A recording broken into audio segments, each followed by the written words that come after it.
can stay up here if you'd like.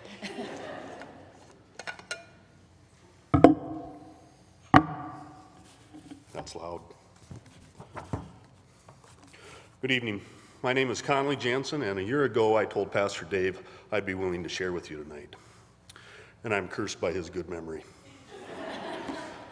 My faith journey is an ongoing, integral part of my life. It is fluid and has went through many changes in my life. I'm sure those changes were the result of God and the Holy Spirit giving me the tools that I needed to live a positive life during some very adverse times. Hindsight is always 20/20, and to share my faith journey with you, I need to give you a little bit of my history. I'm an only child. My mother was 17 when I was born in 1967.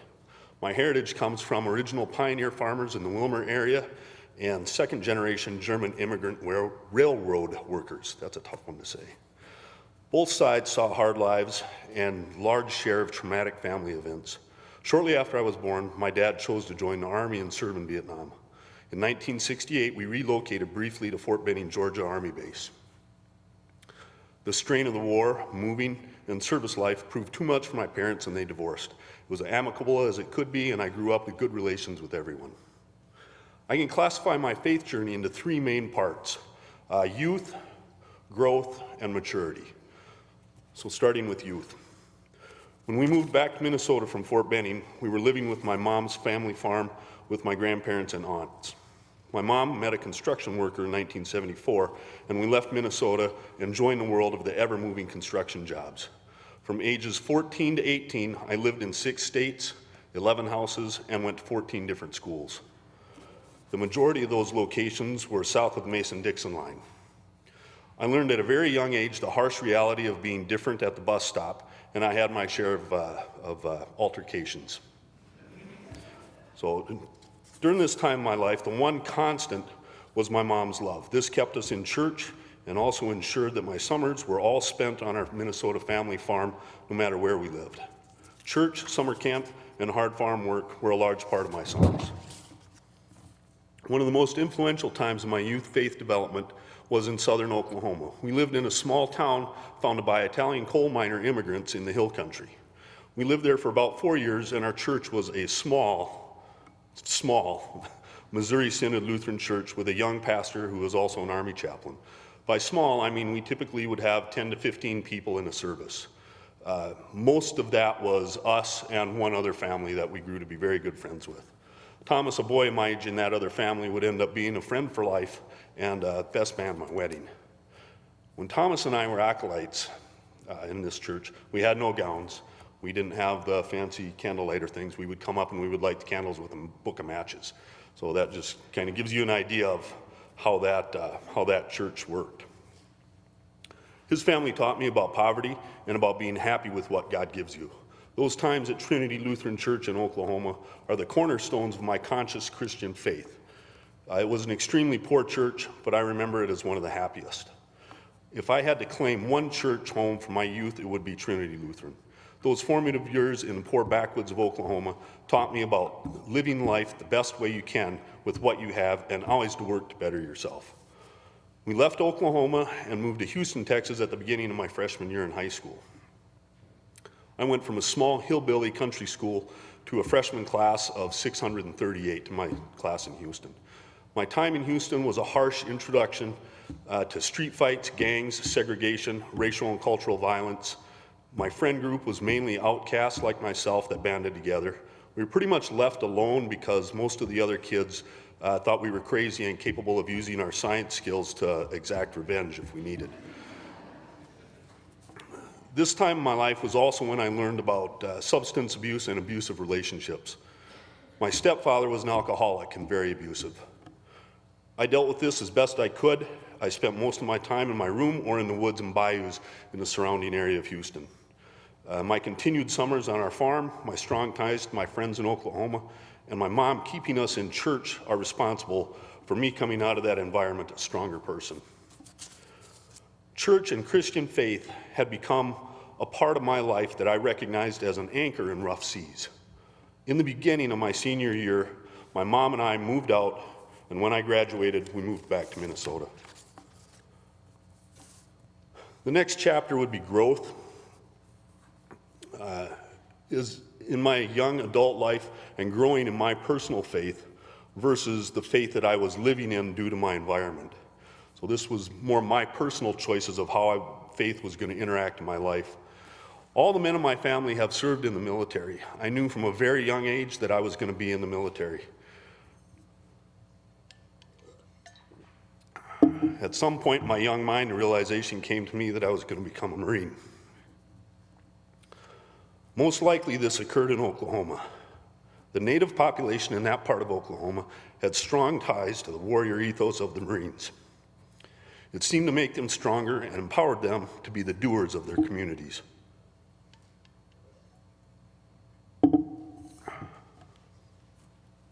Several of the influential men in my life at that time were also Marines, including my abusive stepfather.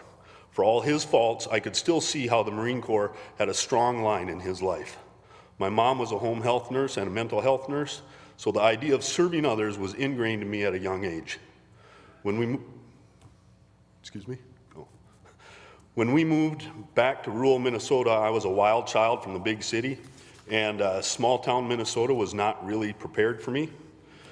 I attended 1 year of college at Morris, and then I enlisted in the Marine Corps on my way home from Christmas. I left home for Marine Corps boot camp in the fall of 1987. Becoming a Marine is something that I cannot explain. Suffice to say that it is difficult because Marines are asked to do difficult things. Also, one gains a new warrior family that you will be part of forever. I've always said that I'll always be a Marine and I will always be a parent. Those are forever. Everything else in my life can change. I can never not be either of those things. I have no control over that. They are what I am. The life that the Marine Corps gave me for 6 years was a wild ride, and I learned many things that I would not realize until later in life. It gave me tools that would be used many times and are used every day going forward. My faith in this time of my life was much more tied to being Christian than being part of any one section of Christianity. So more so just being a Christian versus a Lutheran or a Baptist or a Methodist or a Catholic or anything else. I attended church whenever and wherever I could. Sometimes it was a relief from the hard life of being a Marine. Sometimes it was to see what the little church out in the woods was like. Sometimes it was just sitting around drinking coffee with the chaplain out in the cold mountains of Norway. Maybe I did not attend church as religiously as some, but my faith grew in many different directions during this time. It was during my time in the Corps that I fought my own battle with alcoholism and learned about hitting rock bottom and addiction. Because of my upbringing in faith and my hard-fought realities of my youth, I came away from that battle a stronger person and even more solid in my faith. I knew that if I did my part to the best of my ability, God would give me the tools that I needed to succeed in life. All I had to do was pick them up and use them. At the risk of sounding blasphemous, I feel that Christian faith and becoming a Marine are similar in the aspect that they gave me those tools to be true and successful in my life. In 1993, I left active duty and moved back home to a less than desirable civilian life. I was a hard worker and smart, so I had no problem getting a good job, but leaving my family of Marines left a hole in my heart that needed to be filled. I could have very easily went down a path of addiction and violence that is so effective at filling holes like that with despair. This was a low point in my life and probably a low point in my faith. The tools that God had given me were there, but I had made a conscious choice not to use them.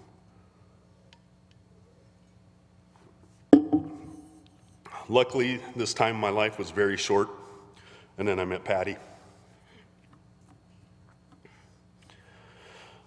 I'm pretty sure our meeting was an act of the Holy Spirit entering my life and saying, "Look over there." And like a good Marine, I listened and followed orders. Shortly into our relationship, and I mean probably very shortly, I was pretty sure Patty was the one who I was going to marry. Now I had to convince her.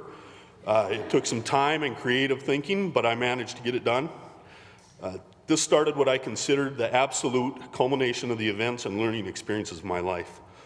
Lifelong relationship and parenthood. Again, the tools given to me by God through my life experiences and the Corps came into play.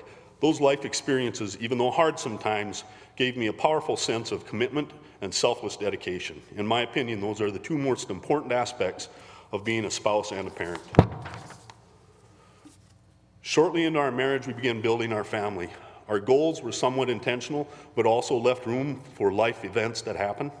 Our Christian faith was a strong part of our life. Part of that faith was commitment to our relationship with each other and to our developing family. I've always said that anyone can be a father or a mother, but it takes selfless work and commitment to be a parent. Even considering all my life struggles and adventures, being a parent is by far the most challenging and rewarding thing that I have ever done. In 1999, Patty was finished with medical school. We were starting our family, and we moved to Grand Rapids. In the beginning, we church shopped, but mostly attended Catholic church. On a friend's recommendation, I attended St. Andrew's one Sunday and thought it was a very welcoming environment. Because of my diverse church-going experience, I was very secure in my personal faith and did not tie it to one church or section of Christianity. Patty and I talked about it. Pastor George assured us that Patty would be welcome as a Catholic, and even more if she would teach Sunday school. That was about 16 years ago, give or take. My memory isn't that good. And we have been active members of St. Andrew's ever since. Here, right now, with you, is where my faith journey is in real time. Patty and I are using our faith to help fill the void of our children growing into their lives. All of our children had started the growth part of their faith journey, and I couldn't be more proud of their choices and their achievements.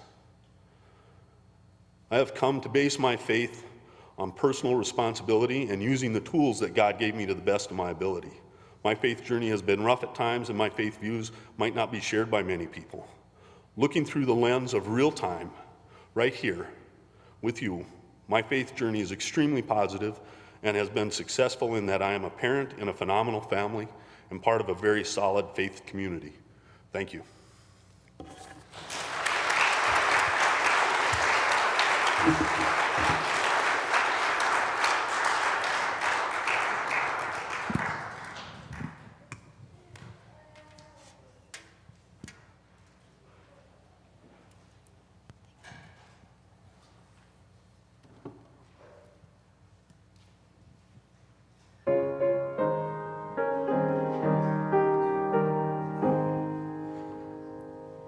On a hill far away stood an old rugged cross, the emblem of suffering and shame. And I love that old cross where the dearest and best for a world of lost sinners was slain. So I'll cherish the old rugged cross till my trophies at last I lay down. I will cling to the old rugged cross and exchange it someday for a crown. In the old rugged cross, stained with blood so divine, a wondrous beauty I see. For 'twas on that old cross Jesus suffered and died to pardon and sanctify me. So I'll cherish the old rugged cross till my trophies at last I lay down.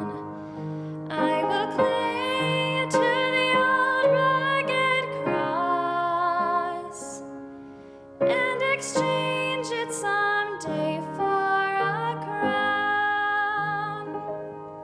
To the old rugged cross I will ever be true, its shame and reproach gladly bear.